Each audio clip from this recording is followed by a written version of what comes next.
Kuya David, andyan ka po pala. Kanina ka pa po. Namiss kita. Parang gusto na kita.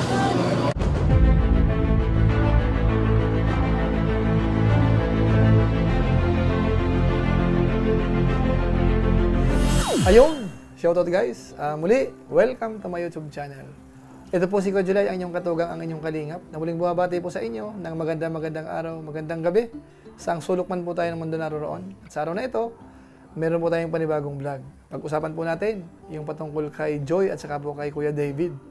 Dahil sa inyong kaalaman, kung nung nakaraang vlog, mukhang may tampuhan po yung dalawa. Dito po sa pagkakataong ito, magugulat po kayo. Mukhang hindi na po napigilan ni Kuya David yung kanyang nararamdaman at siya po ay nagtapat kay Joy. So alamin po natin ang naging reaction po ni Joy dito. So pag-usapan po natin yan maya-maya ng konti. Pero bago po yon, syempre magpapaalala muna si Kuya July. Baka sakaling meron pa po ditong hindi nakasubscribe sa ating YouTube channel, huwag natin kalimutan, July Paunil. Tapos pakipindot po yung notification bell button para lagi po tayong updated sa aking mga video upload. Tapos kung okay lang po sa inyo, yung ating Facebook page, pwede rin po nating i-follow po yun. Tapos i-like na rin yung mga video upload po natin. So maraming salamat po sa inyo. At siyempre ho, sina Kuya Bal Santos Matubang, si Kalinga Prab, si Ate Edna Vlog, si Ruel of Malalag, at si Kapoy Jabber Sniper, suportahan din po natin. Maraming salamat po sa inyong lahat. Ngayon, tuloy na po tayo. Pag-usapan na po natin, ito pong nakakagulat na episode patungkol po kay Kuya David at saka po kay Joy. Dahil kung hindi pong matatandaan nung nakaraan, di ba ho, nagkakatampuhan po yung dalawa. So, mahaba-haba rin po yun. Marami tayong highlight na akala nga natin ay parang scripted. Kaso nga lang po, base po sa mga eksena, nag-conclude po tayo na hindi po talaga scripted. Talagang mukhang merong tampuhan po talaga yung dalawa. Pero sa pagkakataong ito, medyo nakakagulat po yung mga pangyayari. Kahit tayo po talagang nagulat doon sa mga binitawan pong salita ni Kuya David. Na in short, talagang biglang nagtapat po siya ng kanyang nararamdaman, mga kalingap. So nakakagulat po yun. Pero bago po natin puntahan po yun, umpisan po muna natin kung paano po talaga nag-effort si Kuya David dito po sa lugar ni Joy, doon sa kanyang boarding house. Pinuntahan po muna ni Kuya David, mga kalingap. Ito po, panoorin po natin.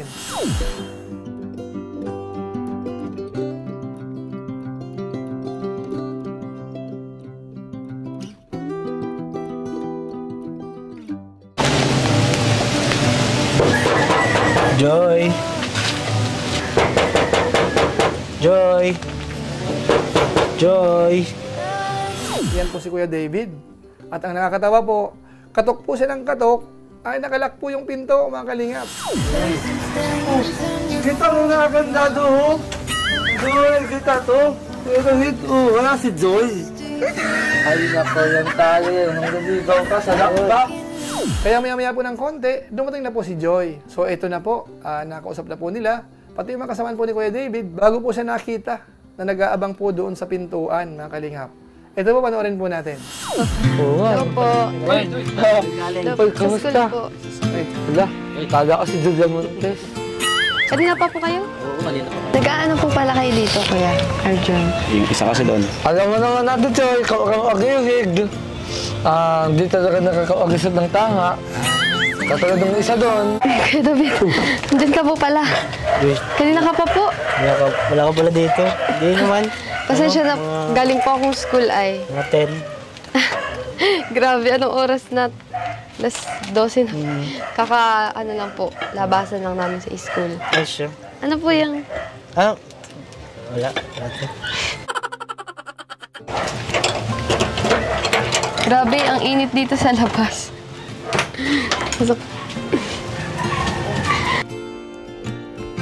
Pasensya na po. Ano, tubig po, Kuya David. Ano, upuan po. Ay, wala nga po pala kaming upuan. Pasensya na po. Maliit lang yung Ano may sasabihin lang sana? Ay, tubig po. Kukuha na po muna kita ng tubig kasi kaganina po. Kaganina. Wala din po pala kami pantubig. Di pa po kami nakakapag-refill. Okay. May sasabihin sana ako. Sige po. Yung bag. Pasensya na po. Hindi po ako masyadong nakapag-linis po kasi po nag-i-impake na rin po at maalis na rin po dito sa ano. Lilipat na kayo? Opo, malipat na po. Yan po, mga kalingap, si Kuya David po ay pinatuloy doon sa kanyang tinitirhan. Kaso nga lang po, kung napansin po natin, medyo ho talaga maliit yung space. Medyo ho magulo na dahil sabi nga ni Joy, siya po ay lilipat na ng tirahan. Oo nga naman. Medyo talaga may kaliitan. Kumbaga hindi ka makakapag-isip po talaga na maganda po doon. Masikip. Pati nga parang upuan, walang space. So nakikita natin, medyo alanganin po talaga sa mga estudyante. Kahit pa paano, kung sakasakaling medyo mura, ay mamumura rin po tayo, mga kalingap. Dahil hindi po tayo komportable. So maganda po yung naisip po nila na humana po ng mas magandang tirahan. Ngayon, dahil po hindi sila makapag-usap po ng maayos. Sa ano po, sa labas na lang po. Hanap po tayo ng ano. Sige, hanap tayo ng pwedeng mapagkapehat. Kala ko hindi ka na nagkakape. Ay, oo nga pala. Milk tea, pwede milk tea. Sige po, para medyo mainit po kasi dito. Sige. Sige, tara. Tara.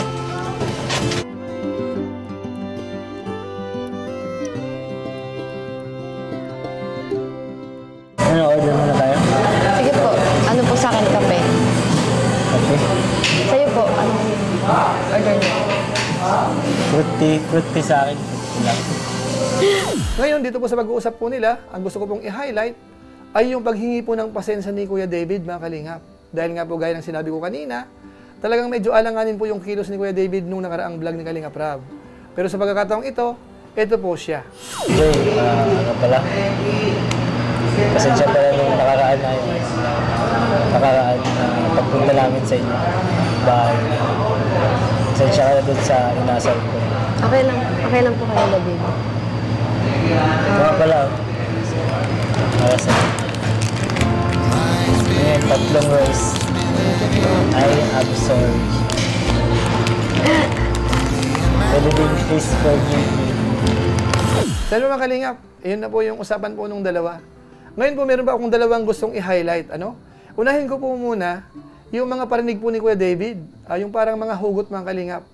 Yung paulit-ulit mong sinasabi niya na na-miss kita. Nung una po, 2 beses ko narinig. Na-miss kita.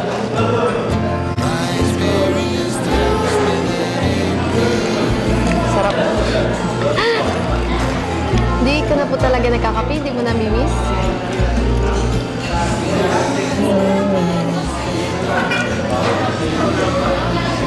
Nami-miss kita. Mainit. So yun po, 2 beses pong inulit po ni Kuya David na na-miss niya si Joy. Although sa pakiramdam po natin, yung reaksyon ni Joy, mukhang natatawa, na hindi ko alam kung natutuwa rin. So ang matindi po dito, mga kalingap, tinatluhan po ni Kuya David. Ito po, panoorin po natin. Mayroon ko. Tagal. Ay, hindi mo nga. Thank you. Simple naman. Kape po. Baka din niyo pa ang kape. Hindi na, baka kulang pa sa'yo. Okay lang po. Madami naman po siya. Tsaka, baka matagal ka na hindi nagkakape na miss mo yung kape. Masarap. Miss kita eh. Pag ka na nga magkape. Charot. Dahil mga kababayan po natin, ano po sa palagay po natin? Itong mga naobserbahan po natin o kaya naririnig po natin kay Kuya David. Ano po sa palagay natin? Talaga nga bang meron ng nararamdaman po si Kuya David kay Joy, mga kalingap? Pwede nyo pong i-comment po sa baba at pwede po nating basahin yan. Ngayon, puntahan na po natin yung pinaka-main po talaga, yung pinaka-highlight sa ating reaction video sa ngayon, mga kalingap. Dahil sa pagkakataong ito, si Kuya David po ay nagtapat kay Joy, mga kalingap. Ito po, panoorin po natin. Hindi ko talaga kasi parang bulan ako sa bulan ako sa atin. Isa. Ayun siya ka na. Okay naman tayo.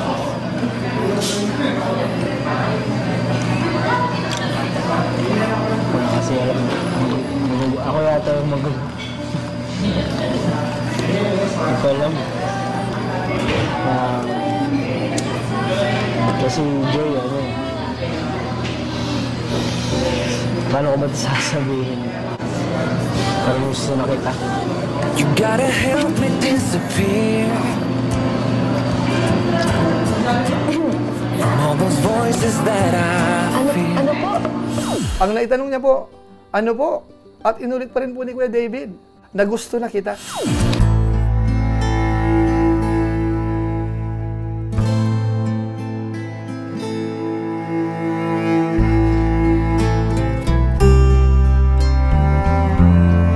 Kaya yung reaction po ni Joy dito, hindi malaman kung ano pong gagawin. Medyo po nataranta po siya.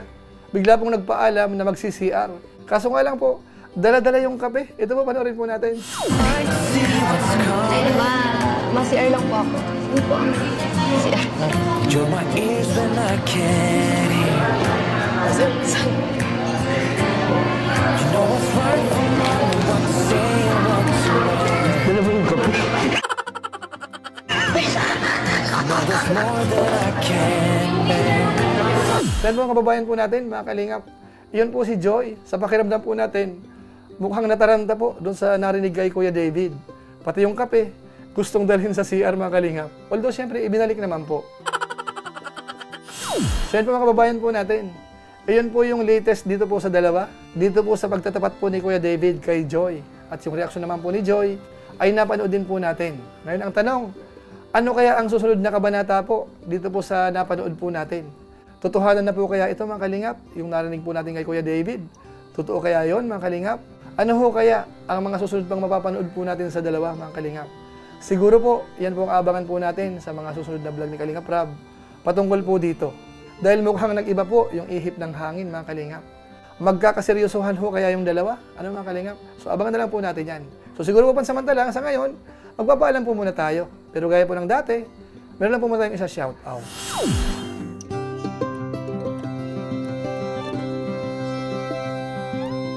Tapos syempre po, hindi natin nakakalimutan yung ating mga kasamaan sa COOS. Pasalamatan po natin sa inyo pong pagsuporta po sa mga pabahay program ni na Kuya Bal Santos Matubang at saka po ni Kalingap Rab. Maraming salamat po sa inyo pong pagiging aktibo sa ating grupo para makabahagi po tayo sa mga project po ng Team Kalingap. Maraming salamat po sa inyo. At siyempre ho, yung ating Facebook page, sana lagi rin po nating suportahan kung paano nyo po sinusuportahan ang ating YouTube channel. Pwede po nating i-follow po yun. Ang channel naman po natin dito sa YouTube. I-subscribe natin kung hindi pa po kayo subscribers. Tapos panoorin po natin at po pwede pong i-share. Maraming salamat po sa inyo. Lalong-lalo na yung mga hindi nag-skip ng ads, masipag mag-like at saka po nag-share ng ating mga videos. Kung inyo po itong nagustuhan, pwede po nating i-share. So maraming salamat po sa inyo. So muli, ito po si Kuya Julay, ang inyong katugang, ang inyong kalingap. Napansamantalang nagpapaalam po muna. Kita-kita tayo sa mga susunod ko pang vlog. Maraming salamat sa inyong walang sawang pagsuporta po sa ating YouTube channel. Pagpalain nawa kayo ng Diyos, mabuhay tayong lahat. God bless. Bye-bye!